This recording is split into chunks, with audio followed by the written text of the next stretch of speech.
expect to be making. And actually, you know, like I wanted to take a few days off the videos because I feel like I was just like churning them out, making too many of them.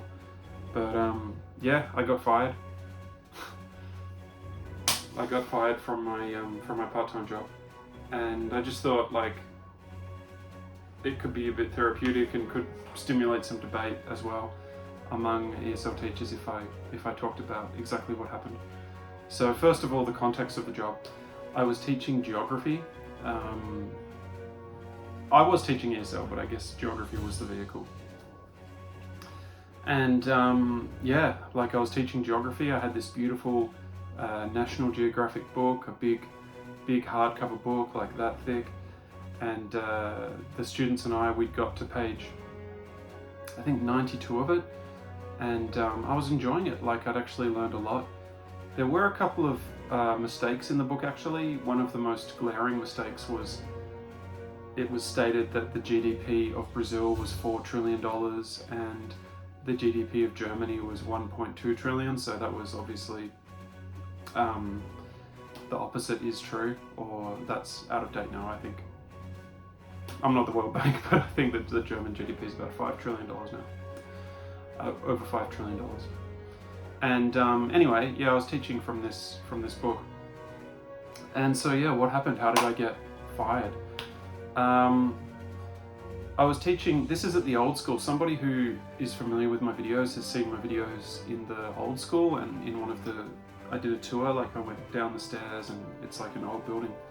So I was teaching these two young guys, Alex and Jack, and they're 14-year-old boys, and yeah, like we were having a lot of fun together. They're great, like no problem. Who knows, maybe they will try to get me to teach them again somehow. They'll tell their parents or something, I don't know, because we had a lot of fun together actually. Playing basketball, exploring the buildings, taught them some knots, you know, and we got to page 90 of that book, like we were reading the book. I hate fake education, and we did a great job. Like I'm proud of the work that we did. Anyway, so one day I go to teach at the building that I showed you guys, the old classroom, and there's this girl there, and I'm not going to comment on the girl. She's just a normal girl. She's like 13 or 14-year-old girl, schoolgirl, and she's there, and she's sitting there, and I was like, okay, welcome to the class, you know, like I was friendly and all that sort of stuff, and I asked her a couple of questions like what's your hobby and what's your favorite subject, and just normal stuff like that. And we got on with the class. A couple of things happened that apparently upset her. I ate some of the, Jack is one of the guys in the class. I ate some of his chips. He offered me them and I ate them. She thought that was unprofessional. She thought I was too friendly, like she thought I was just having a chat with the students. She thought I was too informal, I guess. She thought I'd unprepared, like she thought I hadn't prepared. I guess that's kind of true, but when you've been teaching the same students for a long time and you're using a textbook, I think most teachers, or a lot of teachers, it's pretty normal just to like, okay, where are we up to? And you provide the explanations as you go along. But anyway, what else did she say? I don't want to forget anything. I was unprepared, I was informal, I ate in front of the students.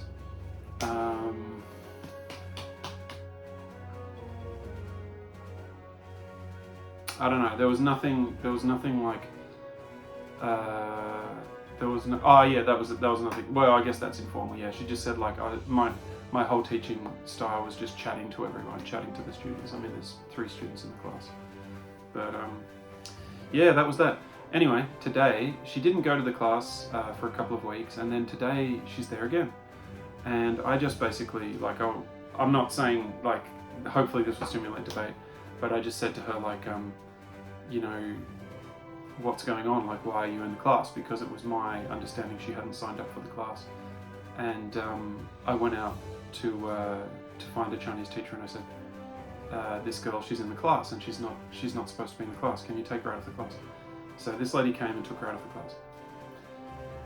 The lady that I'm working for, she called me up and she said, well, you know, Joram, like, what are you doing? And I said, look, she's complained about me. I'm not going to teach her. Like, I refuse to teach her. and this lady's like trying to persuade me not to have this attitude. You know, she's trying to persuade me to teach her. And I said, look, I don't want to teach someone that's made a complaint about me. I'll just walk away. You know, I'll just walk away. I'm leaving. So I took that position. The student basically like became aggressive, like out of my presence apparently, and just was really upset about not being able to do the class. And this lady came to the school. So after I finished that class, we had the class, great class, and it was quite funny actually, because I set up a hammock in the class just to show them the hammock, and from these metal posts in the building. And yeah, the boys got in the hammock, and yeah, it was pretty cool. I mean, I think they enjoyed it. And yeah, so after that I went off to 7-Eleven to get some food, and this lady who employs me, she walked with me and we talked about it. And she said, look, you know, I don't know how this is going to end up, but it could end up that they just find it easier to replace you. And I was like, well, okay, well, you know, that is what it is. It is what it is. And we got back to the school, and that's exactly what happened. They replaced me, and they found another teacher to do it. And so yeah, I've lost that job. I was basically, in a sense, I was fired. And yeah, it's pretty rough. Like, it is pretty tough. And I don't know what people's experiences are, but my experience is like, no one has, like in private education, like if it's a part-time thing, no one has the right to have my class. Like, I view it as a privilege. And yeah, and they replaced me with another teacher from I don't know where, but hopefully they have a good time with it. But yeah, that is pretty much the story. I mean, there's no point talking endlessly about it. This lady that I work with, I'll continue to work with her, and we still have a good understanding of one another. But yeah, that work at that old school, I guess that's over. And you could say that it was my fault and I should have given her a second chance or whatever, but that's just where I've come to. That's the place I'm at. So yeah, anyway, I hope that can stimulate some debate and some thought, and thank you very much.